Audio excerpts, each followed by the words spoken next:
यात्रा में मोदी जी और हमारी सरकार समर्थन करेंगे। जय doctor Anil Sukhdev Rao Bonde, not present. Shri Ajay Pratap Singh,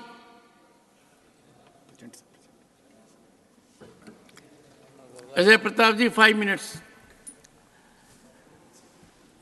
माननीय उपसभापति महोदय, आप 2 बार सदन की समय सीमा बढ़ा चुके हैं।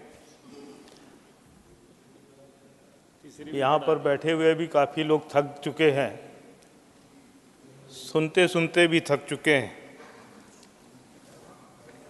अभिभाषण के संदर्भ में जो विषय आने चाहिए लगभग विभिन्न वक्ताओं के माध्यम से प्रस्तुत हो चुका है। मैं 1-2 बात करके ही अपनी बात समाप्त करूंगा। मुझे बड़ी प्रसन्नता हुई कि इस अभिभाषण पर एक सार्थक चर्चा हुई, एक लंबी चर्चा हुई। इस सार्थक चर्चा के पश्चात सभी पक्षों के विचार सुनने को मिले और हम हमेशा से ही विपक्ष के विचारों का स्वागत करते रहे। कबीर ने भी कहा है कि निंदक नियरे राखिए, आंगन कुटी छवाए, बिन पानी बिन साबुन, निर्मल करे सुभाए।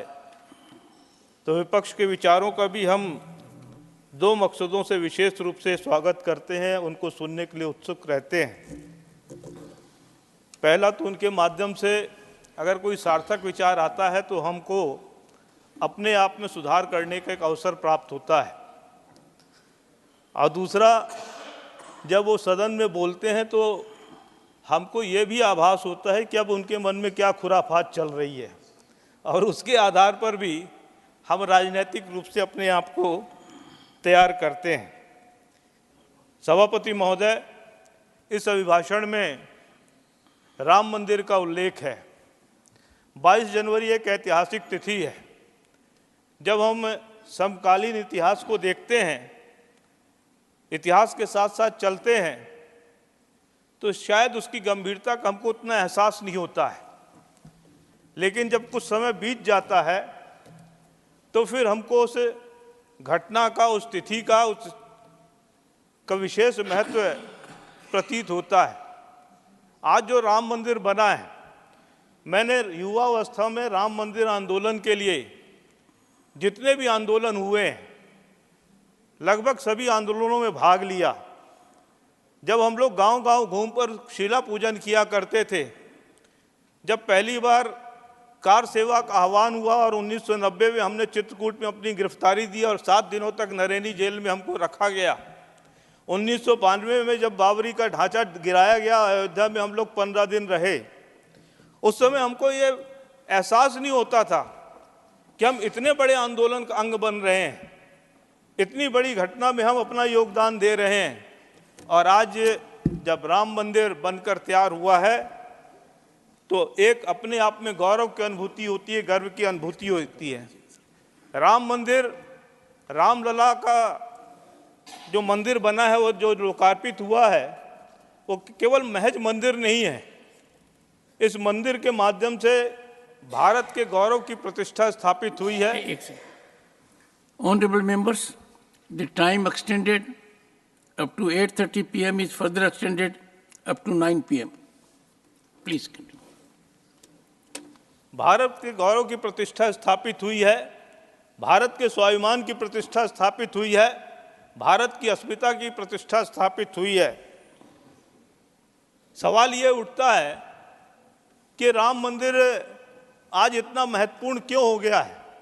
अगर हम इतिहास में झांकें तो जो हमारा 1000 वर्षों का इतिहास रहा है, इन 1000 वर्षों में जो हमारे जो भी मान बिंदु थे, हमारे जो प्रतीक चिन्ह थे, उनका मान मर्दन किया गया, विभिन्न मंदिरों को ढाया गया। क्यों ढाया गया? इसलिए ढाया गया कि भारत के जो मान था, भारत का जो गर्व था, जो भारत का स्वाभिमान था, उसको पददलित करना चाहते थे, भारत के लोगों को नीचे दिखाना चाहते थे। आज वो भारत का स्वाभिमान इस मंदिर के माध्यम से एक बार फिर स्थापित हुआ है। माननीय सभापति महोदय, आज मोदी जी के नेतृत्व में भारत तेज गति से आगे बढ़ रहा है। ये जो अमृत काल का वर्ष है 2023 से लेकर 2047 तक, इस अमृत काल में मोदी जी ने लक्ष्य तय किया है कि भारत को एक विकसित राष्ट्र बनाना है, जिसका उल्लेख इस अभिभाषण में है। अब विकसित राष्ट्र बनाने के लिए जो उन्होंने रोड मैप तय किया है, विकसित राष्ट्र बनाने के लिए उन्होंने जो 4 खंभों की कल्पना की है, जिन 4 वर्गों के विकास की कल्पना की है, इन 4 वर्गों के लिए जो विभिन्न योजनाएं लागू की है, उसके माध्यम से जो उनके जीवन में परिवर्तन आ रहा है, उसके माध्यम से जो उनका जीवन आसान हो रहा है, उसके माध्यम से गांव में जो अवसंरचना का सुधार हो रहा है, उसके माध्यम से नारी शक्ति में जो आर्थिक शक्ति जागृत हो रही है, नारी शक्ति में एक स्वाभिमान की भावना जागृत हो रही है, उसके माध्यम से जो हमारे नौजवानों में वित्तीय समावेशन हो रहा है, उसके माध्यम से नौजवानों को जो स्वरोजगार प्राप्त करने के लिए, स्वरोजगार खड़ा करने के लिए प्रेरणा प्राप्त हो रही है, यही सही रास्ता है। और इसी सही रास्ते पर चलकर भारत 2047 तक विकसित राष्ट्र बनेगा। और इस अभिभाषण में माननीय महामहिम राष्ट्रपति महोदय ने इन सारे बिंदुओं को उल्लेख किया है। मैं उन बिंदुओं को दोहराता नहीं हूं, और माननीय राष्ट्रपति महोदय ने जो अभिभाषण दिया है उसके लिए अपनी तरफ से हृदय की गहराइयों से धन्यवाद ज्ञापित करता हूं और अपना वक्तव्य समाप्त करता हूं। बहुत बहुत धन्यवाद। Shri Kailash Soni, not present. Shri Harnath Singh Yadav, not present. Shrimati Kanta Kardam,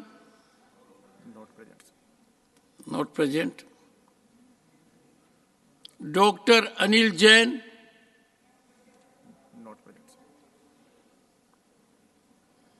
Shri Rakesh Sinha,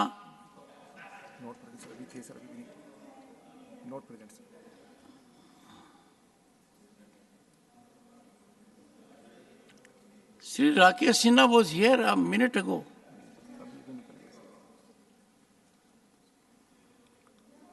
Sri K.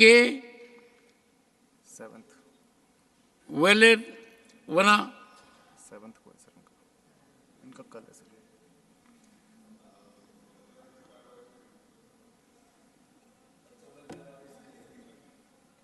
honorable members, Ajay Pratap Singh ji ने भाषण बहुत अच्छा दिया, अपने अनुभव बताए, पर एक बात कह गए कि हम थक गए हैं सुनते सुनते। नहीं, इस सदन में बोला हुआ एक एक शब्द इतिहास में रिकॉर्ड होता है। Future generations will read what you have spoken today. मैंने कुछ चीजें देखी हैं, and I find many of the members are far more experienced than I am. But very often a member will make a speech and then leave the house.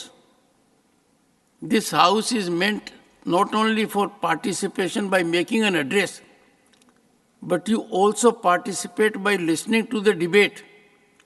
And that is indeed very enlightening. When I was a young member of parliament, senior members told me the time you spend in the house will decide how effective you will be future in your life.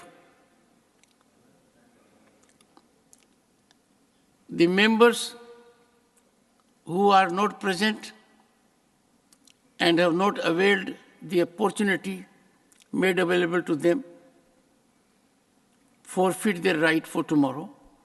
We will take up the remaining members' address tomorrow.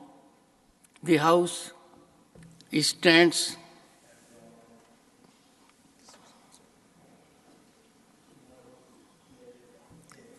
to meet tomorrow, February 7 at 11 a.m.